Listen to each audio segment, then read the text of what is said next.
wadani oo anigu maanta afkooda ku wada hadlayo sida ka warqabteen beryahan shirgudoon waxa labada xisbi oo ah gudoomiye Faysal markuu maqan yahay ana shirgudoona waxa socday oo ka warqabteen ergo iyadoo isxilqaantay sidii dhaqanka Soomaaliland ahayd markay arrimaha adkaadaan ergadaas oo dhexdhexaadinaysay xisaabta mucaaradka iyo madaxweynaha iyo xisbigiisa ergadaas labada xisbi mucaarad waxay siiyeen kalsooni buuxda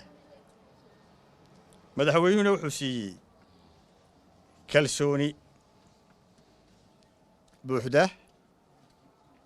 Soomaaliduna waxay ku mahmaadaa ergo lama diro ama lama diido go'aanka ergadu ama ha qadhaadhaado ama malab ha ahaado waxa caadadu tahay in la aqbalo go'aanka ergada aad kalsoonida siisay marka waxaan u sheegayaa shacbiga Soomaaliland iyo dhammaan dadka daneeya Soomaalilandba iyo taageerayaasha labada xisbiba in labada xisbi si wada jira u aqbaleen go'aamadii ay soo saareen ergada dhexdhexaadintu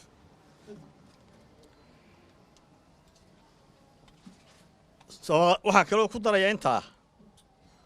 ninkii gardiidka ahaa maantana ha ku darsado ergadiid waxaan idin akhriyi doonaa warmurtiyeedka labada xisbi mucaarid ee ku aadan go'aamada ay soo saareen guddiga dhexdhexaadinta axsaabta iyo madaxweynaha iyo xisbigiisa waxaana soo gaadhay qoraal ka soo baxay 16 bisha oo shalay ahayd guddiga dhexdhexaadinta xisbiyada mucaaridka iyo madaxweynaha iyo xisbigiisa labada xisbi markaanu eegnay xaaladda guud ee dalku marayo markaanu kan ku gaadhnay inaanay jirin xukuumad u maqan dalka iyo dadka oo danaynaysa midnimada wada jirka iyo jiritaanka ummadda markaanu aragnay inaanay xukuumaddu diyaar u ahayn qabsoomidda doorashooyin sharci ah markaanu aragnay baahida ay bulshada reer Soomaaliland u qabaan inay qabsoomaan doorashooyinka sidii doorashooyinka golayaasha markaanu aragnay ama tixgelinay sidii dhaqanka u ahayd iyo caadada in la aqbalo go'aamada guddiyada dhexdhexaadinta waxay labada xisbi mucaarid go'aansadeen mar labaad ma ku celinayaa inay aqbalaan dhammaan go'aamadii ka soo baxay guddiga dhexdhexaadinta xisbiyada mucaaridka ah iyo xukuumadda madaxweynaha iyo xisbigiisa annagoo eegayna danta guud ee qaranka midnimada ummadda iyo geedi socodka dimuqraadiyadda waxaanu meesha ka saaray tabashadii aanu ka qabnay komishankii hore doorashooyinka haddaanu nahay xisbiga wadani xisbiyada mucaaridka ee u cidiya wadani waxay u mahad celinayaan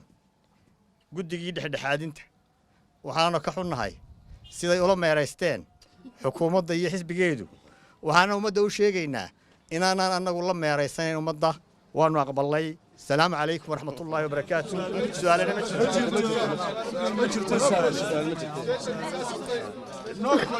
guddida dhexdhexaadintu waa odayaal ixtiraam bay leeyihiin ixtiraam baanu siinaynaa waxa ay soo saareen qaraar bay soo saareen qaraarka ay soo saareen 5 qodob buu ka kooban yahay 5 qodob 2 qodob waxay khuseeyaan komishankii hore iyo komishanka cusub xisbiga kulmiye waxa uu si buuxda u taageerayaa qaraarka ay soo saareen ayuu si buuxda u taageerayaa waxa kale oo taageerayaa tilmaanta ay raaciyeen ee odhanaysa waxaa loo marayaa ama waxaa loo raacayaa dariiqa sharciyadda dalka. waayo komishanka cusub qaraarka ay ka soo jeediyeen iyo komishankii hore qaraarka ay ka soo jeediyeen waxa weeye labaduba waxay ku xidhnaanayaan in loo raaco maxaan ku dhahday sharciyadda dalka. annaguna taasaanu ayaanu taageersanahay. qodobka odhanaya xukuumadda iyo xusbiyada mucaaradkiihi inay ka waantoobaan oo dadaal ka muujiyaan inaan mas-uuliyaddooda iyo hadaladooda iyo curfigoodu inaanu noqonin qaar keeni kara inay nabadgelyada qaranka dhaawacdo. ummadda reer somaliland waxaan u sheegayaa aniga ku hadlaya magaca xusbiga kulmiye in xusbiga kulmiye mar walba uu taageersan yahay, mar walba uu ku dadaalayo, mar walba habdhaqankiisu ay ku qotonto inaanu mas-uuliyadihiisa xusbiga ee heerarka kala duwan ilaa heerarka u sarreeya ilaa heerka u hooseeya aanay ku hadlin curfi keeni kara dhaawac umadeed, kala qaybin umadeed, xasiloonida dalka iyo nabadgelyadiisa mid dhaawici kara, inaan lagu haynin saxaafadda maxaanku dhahday mar walba lala kulmo. xusbiga kulmiye aada iyo aad buu qodobka u taageerayaa. wuxuu ballan qaadayaa, cid walba u ballan qaadayaa, ummadda u ballan qaadayaa, bulshada caalamka u ballan qaadayaa in xusbiga kulmiye uu diyaar u yahay inaan haba yaraatee wax hadala oo xanaf leh oo kala qaybinta ummadda maxaanku dhahdayay dhaawaca waxyeeleeya inaanu odhanin, isla mar ahaantaana nabadgelyada qaranka inaanu maxaanku dhahdayay aanu dhaawicin. xusbiga kulmiye ilaa waktigii aan kasoo sheekeeyey ee la bilaabay bishii march 2018 wuxuu mar walba diyaar u ahaa komishanka qaranka ee jooga inuu la shaqeeyo. wuxuu diyaar u ahaa inuu doorashada ka qayb galo. hadda maanta wuxuu diyaar u yahay inuu doorashada qaranku inay dhacdo, inuu soo dhaweynayo xusbiyada mucaaridkaa inay arrinta doorashada kana wada hadlaan, kana wada shaqeeyaan sidii doorashadu ay u qabsoonayso. xusbiga kulmiye diyaar buu oo arrinkaana u yahay. qodobka odhanaya arrinta guurtida iyo muddadeeda waa anigii sheegay, golaha guurtidu qodob dastuuriya baa u ogolaanaya in xilliyada ay suuro geli weydo in doorashadii xilligii loogu talay ay qabsoonto, golayaashii doorashada loo qabanayena xilligooda uu dhammaado, inay iyagu yihiin cidda qura ee qodobka dastuurku mas-uuliyadda u siiyey inay go-aamo ka gaadhaan. marka ugu horeysa waxaan taageeraynaa annaku oo aanu aaminsanahay ilaa ummaddu dastuur bay leedahay, dastuur baynu qorannay, dastuurkaynu ku kala soconnaa. qaran kasta oo adduunyada ka jira wuxuu ku socdaa waa dastuur iyo qawaaniin ka dheeganta. haddii aan dastuurku jirin, qawaaniinta ka dheegmaysaana aanay jirin, cid waliba aanay u hogaansamayn, qarankaasi qaran jira noqon mayso. dhaawacyo hore oo qarankii soomaaliya la odhan jiray kasoo ku dhacayna waxay noqotay in dastuurkiisiina la raaci waayo, qawaaniintiisa kalena la raaci waayo. dhaawacyadii wixii la ogaabaa ka dhacay. anna waxaanu aaminsanahay oo ixtiraamaynaa mar kasta iyo xilli kasta iyo munaasabad kasta in loo hogaansamaado oo aanu annaku u hogaansanaano